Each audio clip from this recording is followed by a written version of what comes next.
Assalamualaikum warahmatullahi wabarakatuh. Perkenalkan, nama saya Fatmawati Nurmasari. Saya guru dari MI Muhammadiyah Karanggeneng, Lamongan, Jawa Timur.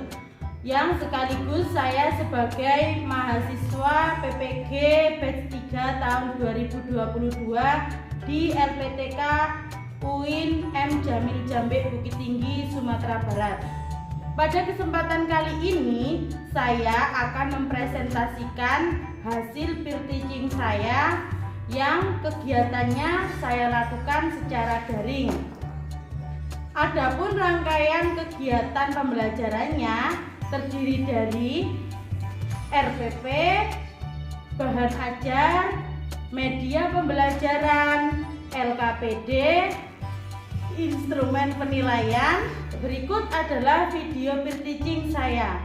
Selamat menyaksikan. Wassalamualaikum warahmatullahi wabarakatuh.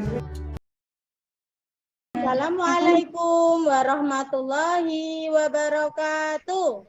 Waalaikumsalam warahmatullahi wabarakatuh. Selamat pagi anak-anak hebat. Selamat pagi, Bu. Bagaimana kabarnya hari ini? Alhamdulillah. Luar biasa. Allahu Akbar. Yes. Semangat pagi. Pagi. Semangat. Nana, sudah masuk semua ya hari ini?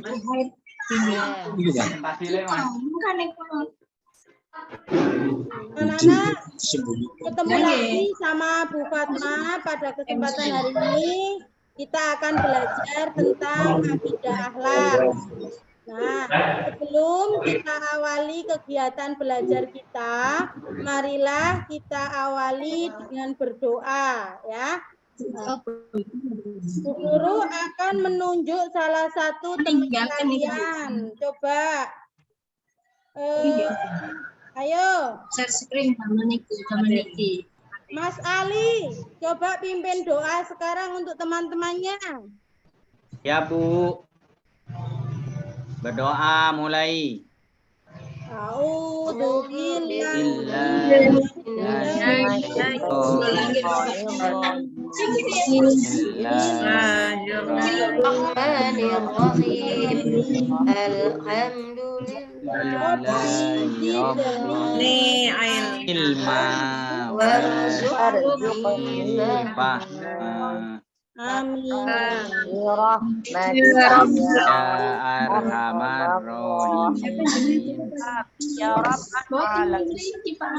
Anak-anak, terima kasih Mas Ali sudah memimpin doa pada pagi hari ini.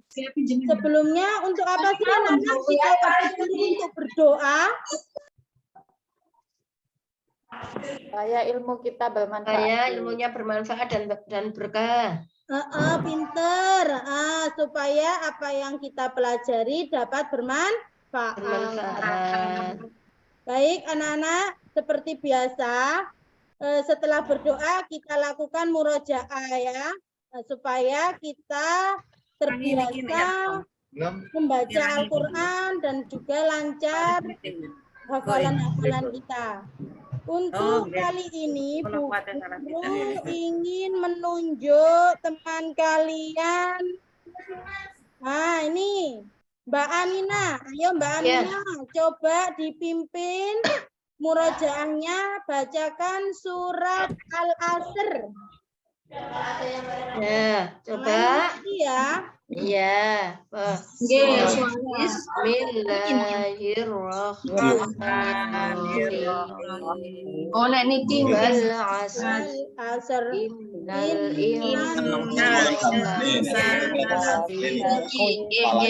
Illal ladzina amanu wa 'amilus sholihat. boten nggih kawan.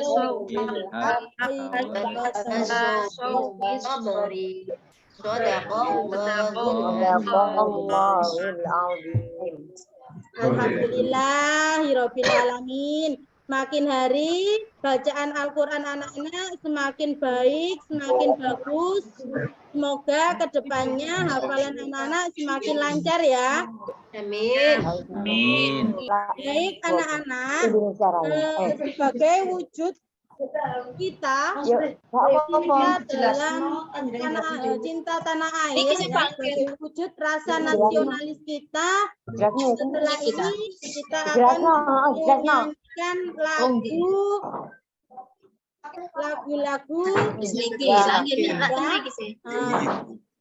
bentar, saya share screen dulu lagu yang akan dinyanyikan bersama-sama. Mungkin yang jenengan coba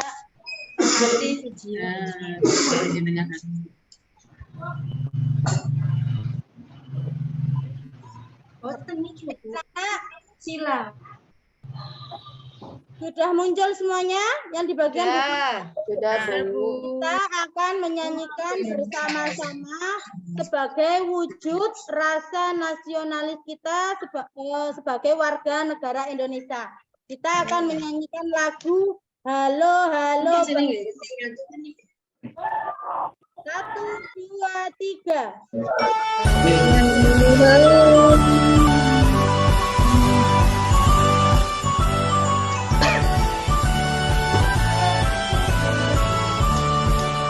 Halo, halo Bandung, kota periangan.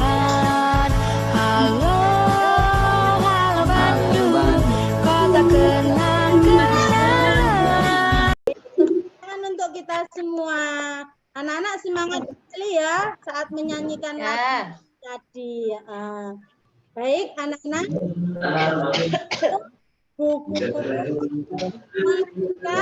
Pada pembelajaran pada pagi hari ini, Bu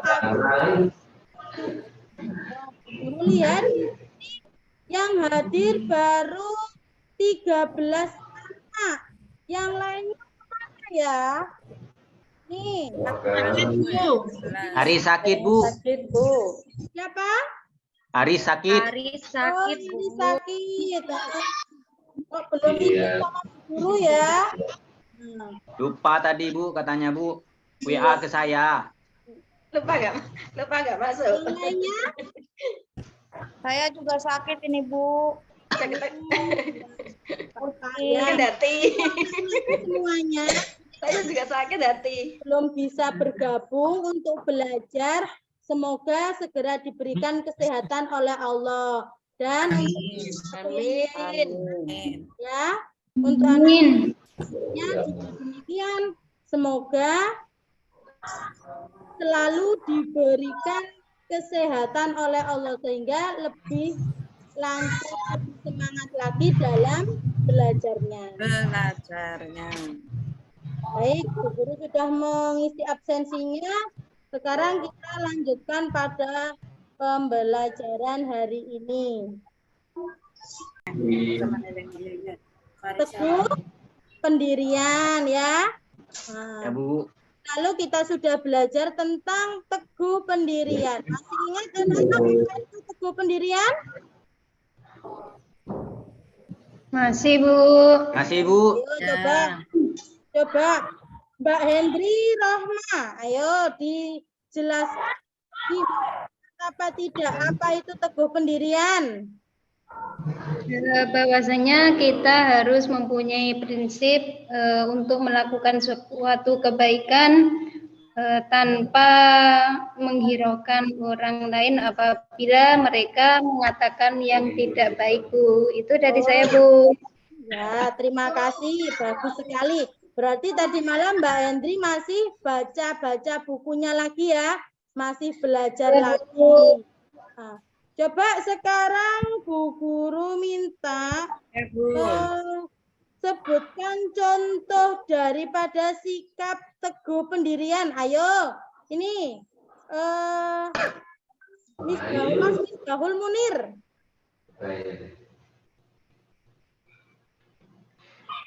Halo, Mas Misbahul Munir. Belakang mungkin, Bu. Saya saja yang menjawab, Bu.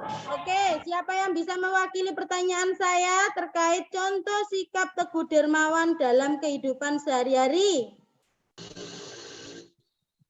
Contohnya, kalau saat kita di sekolah, kita punya uang jajan lebih dan teman kita tidak mempunyai uang jajan, maka kita memberinya uang jajan, Bu. Ya, bagus. Ada yang bisa menyempurnakan lagi. Contoh teguh pendirian. Ya, Bu. Ya, ayo, Ali.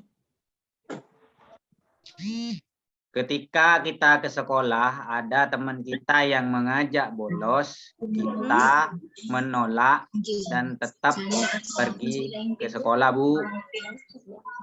Bagus sekali. Jawabannya sudah bagus-bagus, pinter-pinter. Berarti ini menandakan bahwa anak-anak di rumah tetap belajar ya. Belajarnya tidak hanya ketika di sekolah saja, tapi di rumah anak-anak juga masih membaca apa yang telah disampaikan Bu Guru di sekolah. Oke, anak-anak, sebelumnya Bu Guru akan menyampaikan tentang tujuan daripada pembelajaran kita hari ini.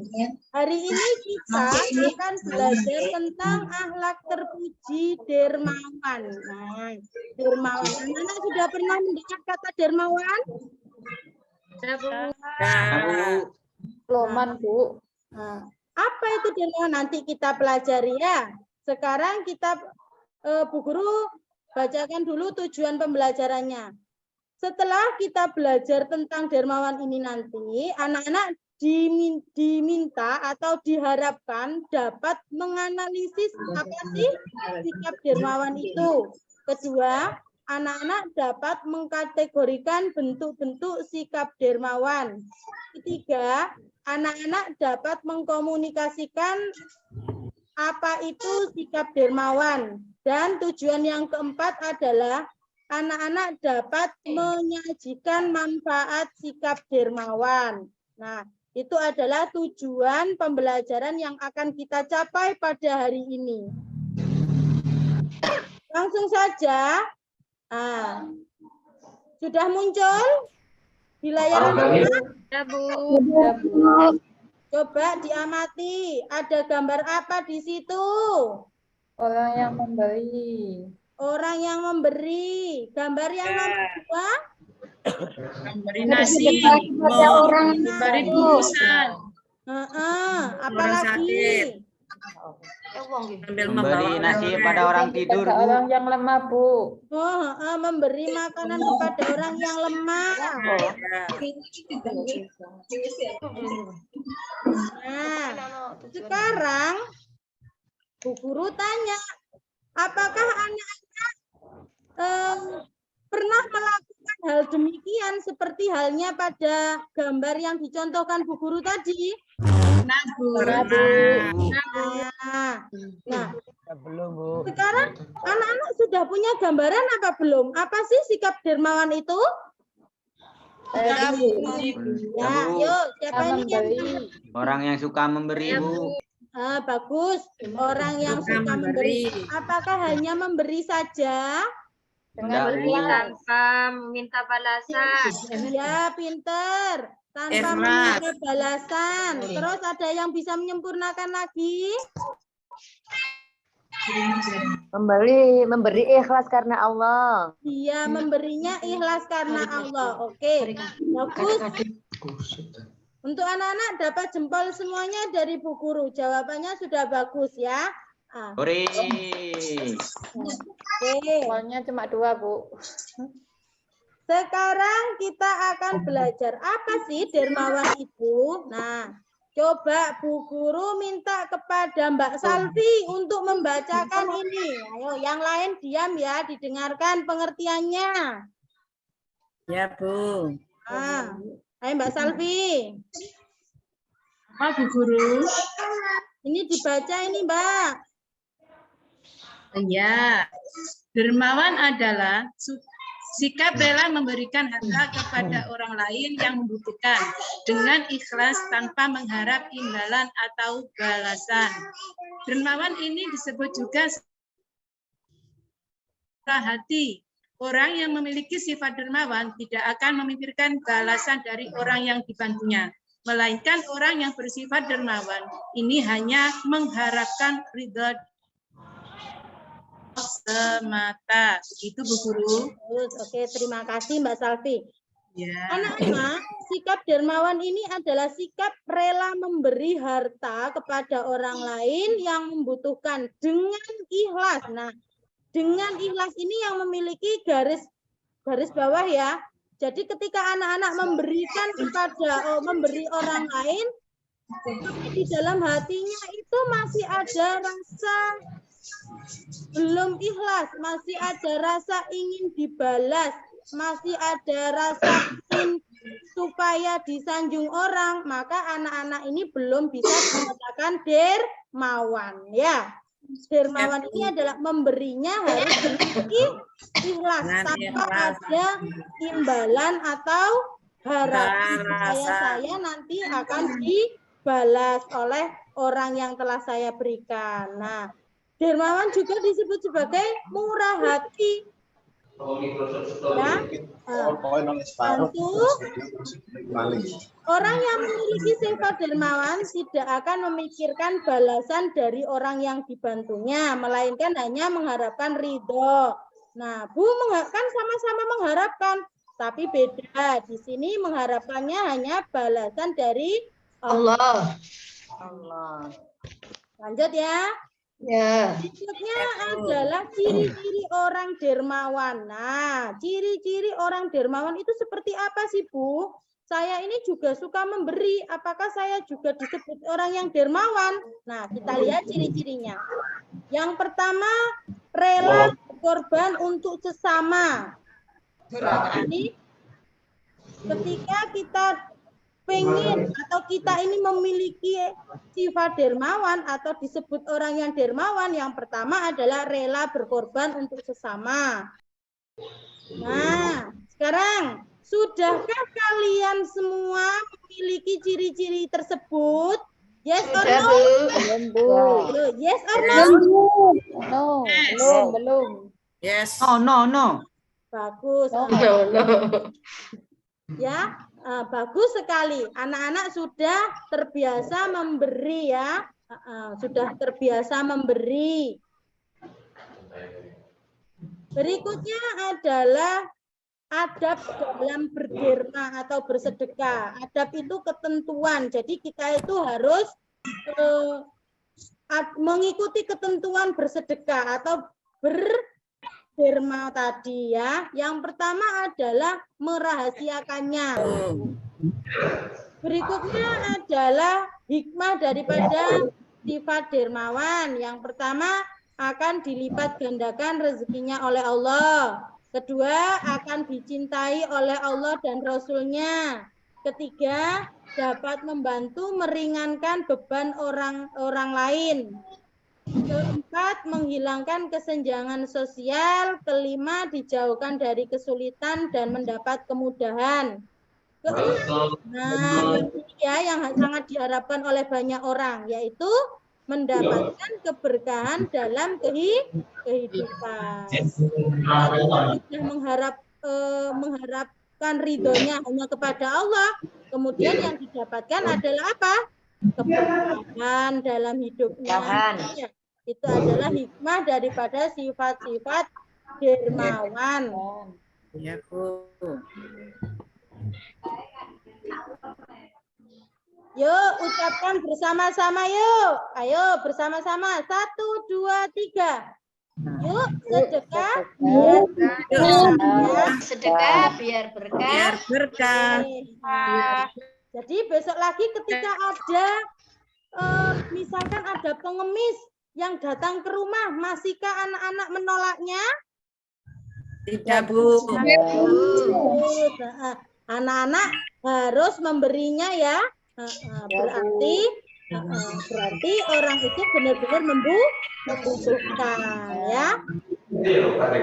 Sampai di sini anak-anak, apakah ada yang ditanyakan dari penjelasan Bu Guru? Tidak, Bu. Sudah jelas. Sudah jelas. Oke.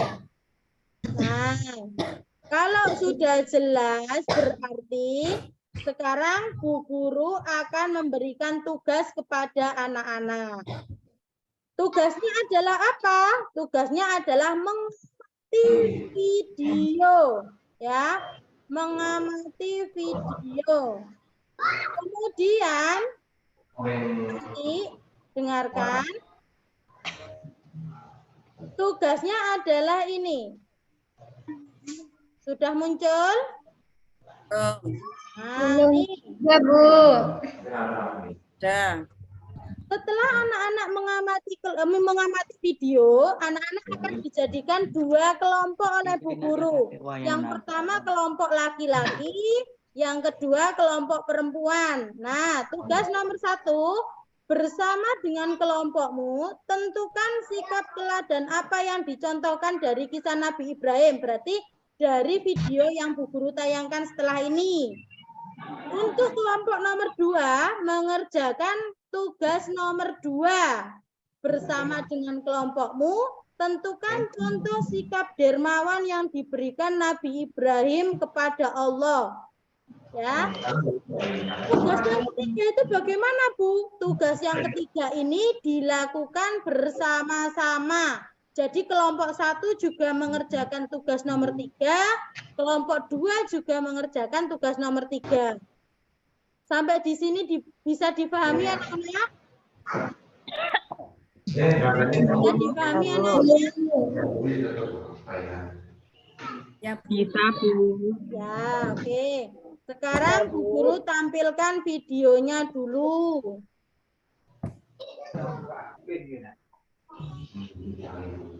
Oh, ini kan teman ini.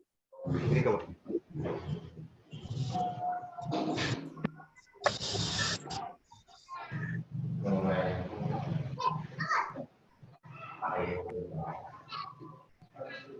Dengarkan dengan seksama ya, karena ini ada kaitannya tugas yang kalian kerjakan. Sudah dengar? Ya, Silakan disimak.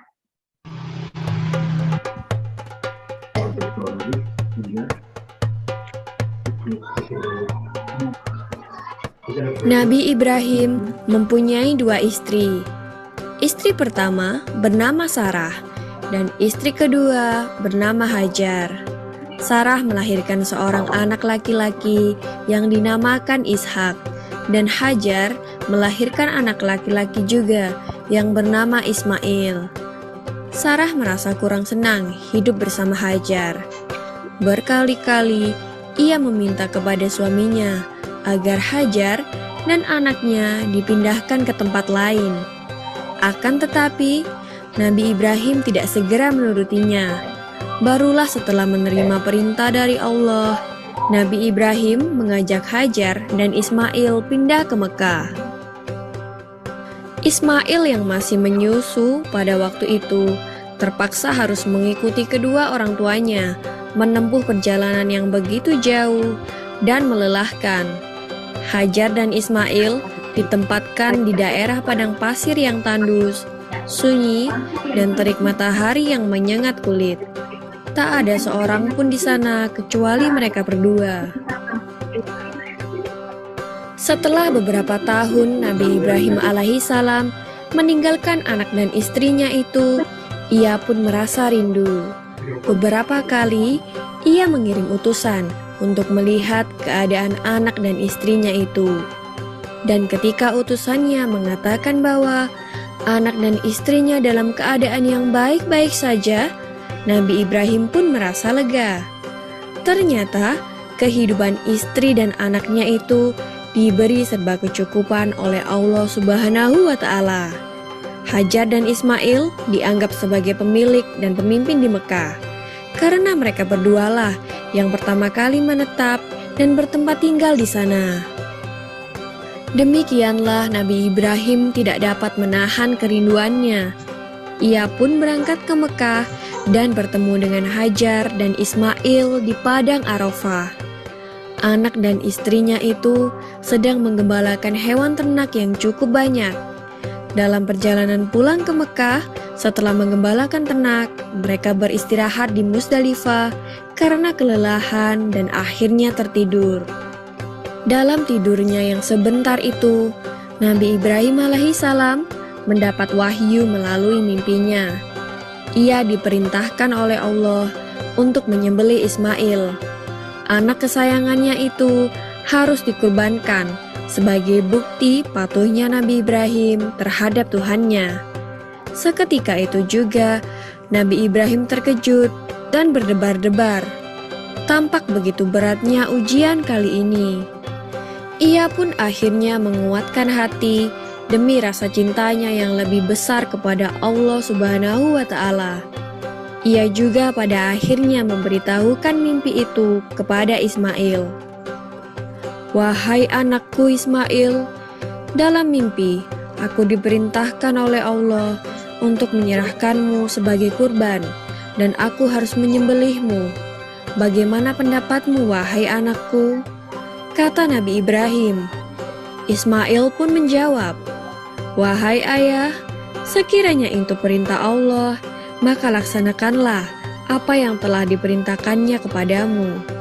Aku akan tetap sabar dan ikhlas menerima cobaan ini."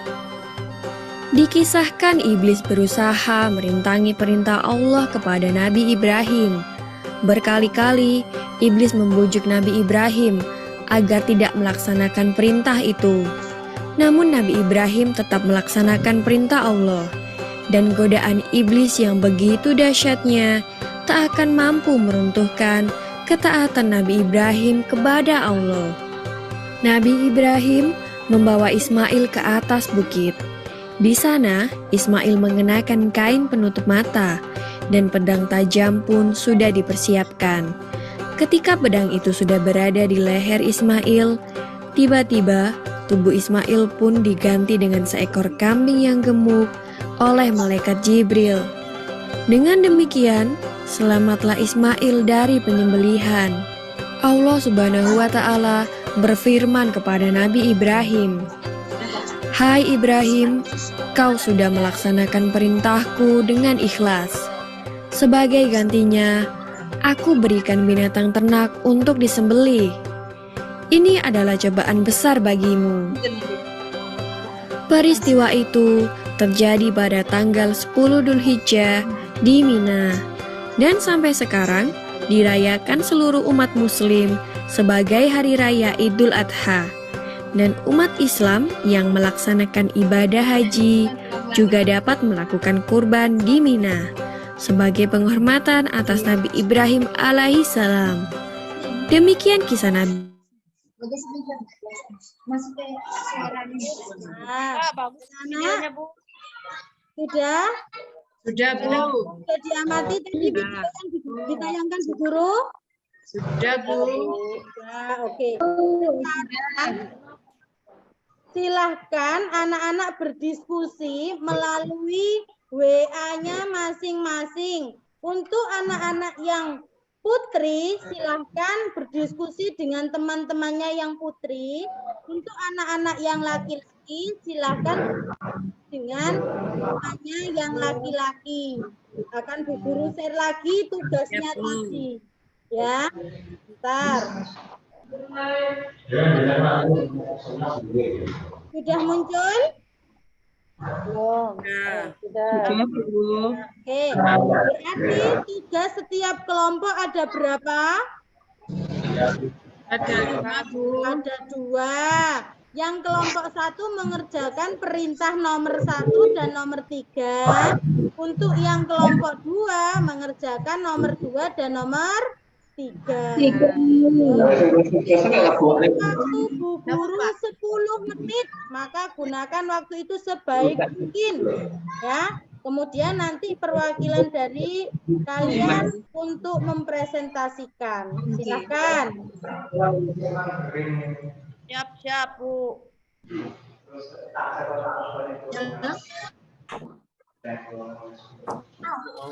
Kelas 2. Gelut.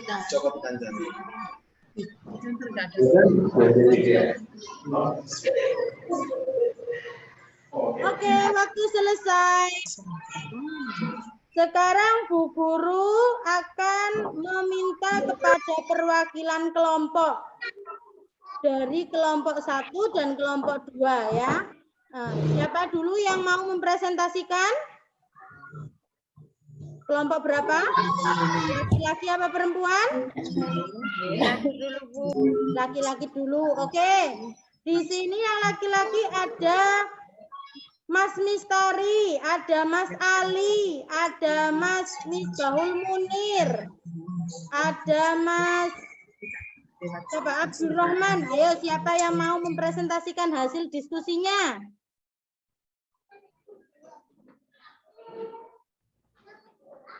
Oke, Bu Guru langsung tunjuk ya. Ayo Mas Ali, silakan dibacakan hasil diskusinya terkait soal nomor 1.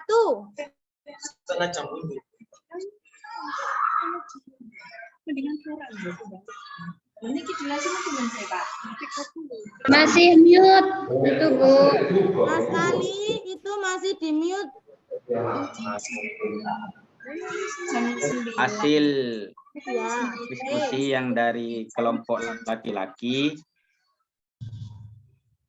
tentang apa dah? Dermawan yang diambil dari kisah Nabi Ibrahim ialah ikhlas untuk menyembelih anaknya sendiri, Bu, meskipun itu anaknya anak kesayangan, Bu.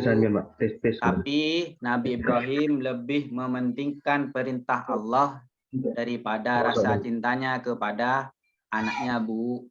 Itu, Bu. Bagus sekali untuk Mas Ali. Tepuk tangannya dulu ya. Oke.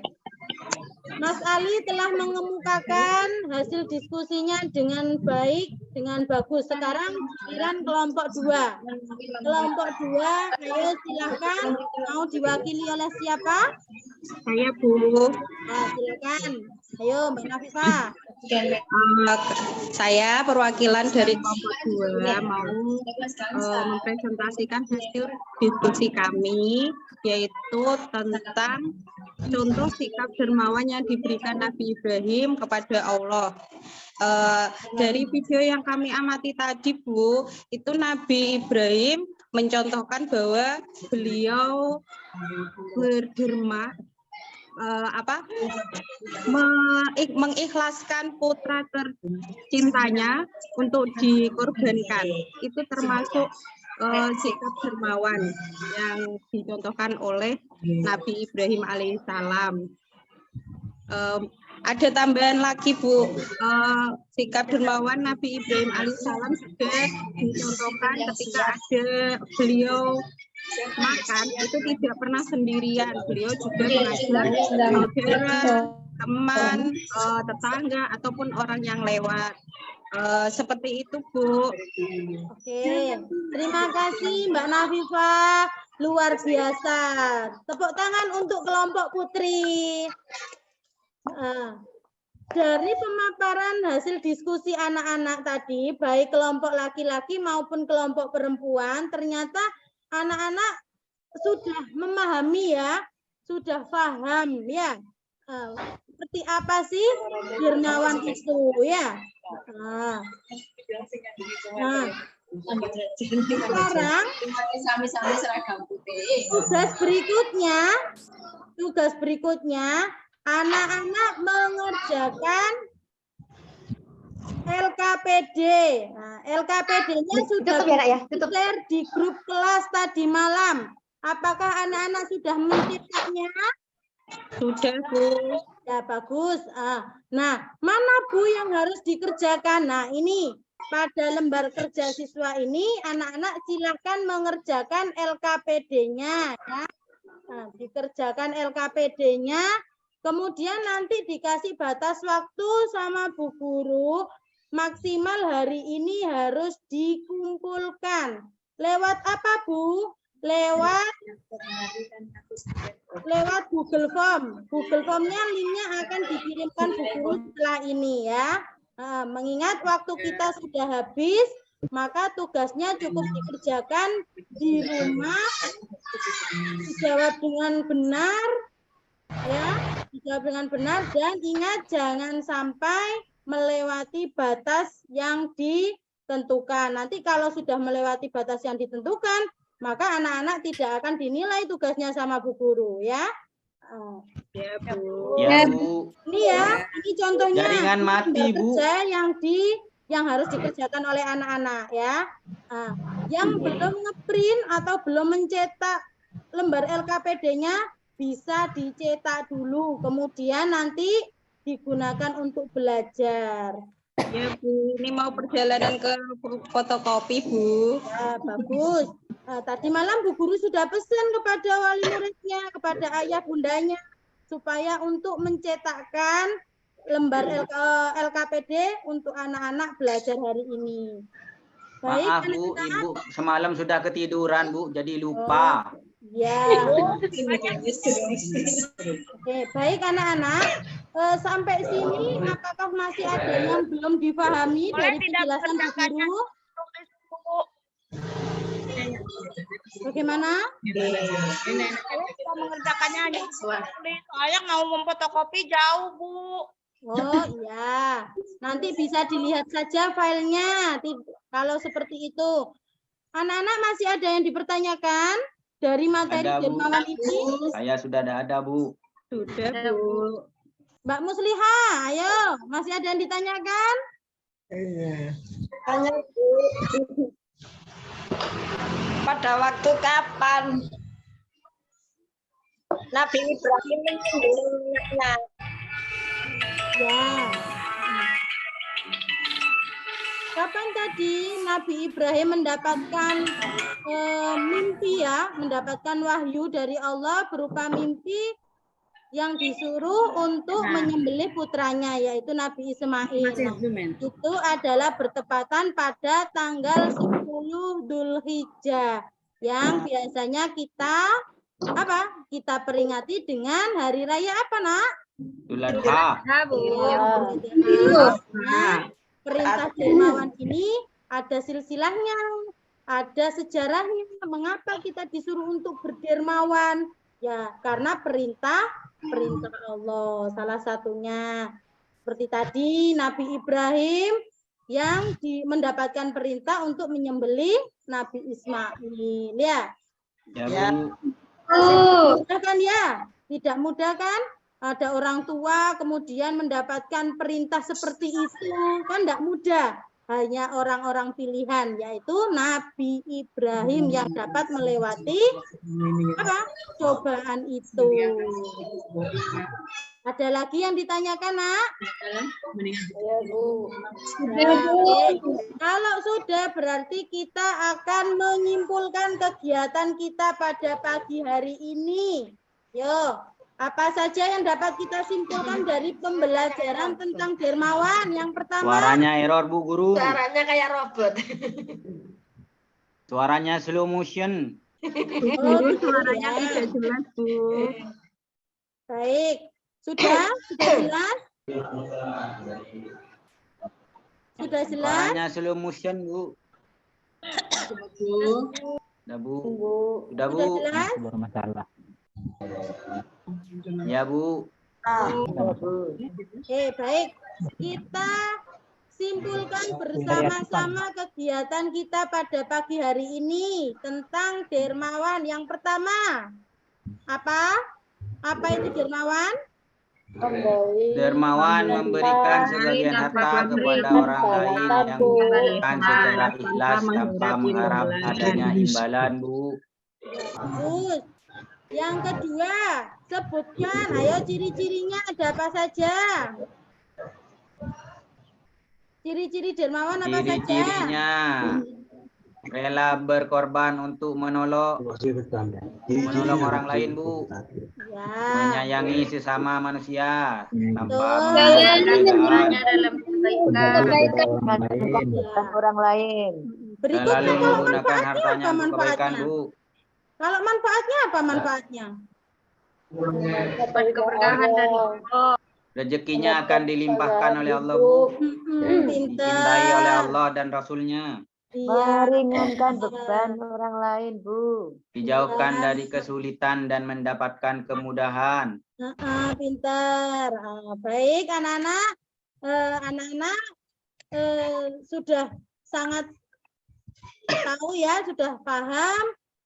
Saya Bu Guru rasa pembelajaran pada pertemuan kali ini sudah cukup. Bila ada yang perlu ditanyakan lagi, maka kita sambung pada pembelajaran minggu depan. Minggu depan kita masih bisa bertemu satu kali lagi, yaitu kita ketemu pada materi tawakal. Setelah itu kita melaksanakan penilaian akhir semester ya. Laksanakan penilaian akhir semester. Maka di penghujung pembelajaran ini anak-anak harus lebih giat dalam belajar. Harus lebih giat dalam belajar ya. Supaya apa? Supaya nilainya tidak kesulitan aja main dalam terus, mengerjakan soal. Bisa mengerjakan soal-soal. Ya, Mistari ngajak main terus, Bu. Saya tidak bisa belajar, Pak. Dikurangi ya mainannya. Kalau bermain harus ingat waktu ya, Nak. Harus ingat waktu. Kapan harus belajar, kapan. Gimana? Itu kalau main itu kalau nggak dicari ibunya nggak mau pulang, Bu. Mistari mulai sekarang kita mau ujian, Nak. Maka harus dikurangi ya jam bermainnya. Kalau bermain harus lupa, kalau harus ingat waktu. Tahu waktu. Ya. Oke, baik. Mungkin itu saja yang dapat Guru sampaikan untuk mengakhiri kegiatan kita pada pagi hari ini. Kita akhiri dengan bacaan hamdalah bersama-sama. Alhamdulillahirabbil alamin. Jangan lupa tugasnya akan Bu Guru pantau mulai dari saat ini sampai nanti menjelang maghrib ya. Kalau melebihi itu atau dikumpulkan besok, maka anak-anak tidak mendapatkan nilai. Siap? Ya, Bu Guru. Baik, terima kasih. Demikian yang dapat Bu Guru sampaikan. Wassalamualaikum warahmatullahi wabarakatuh.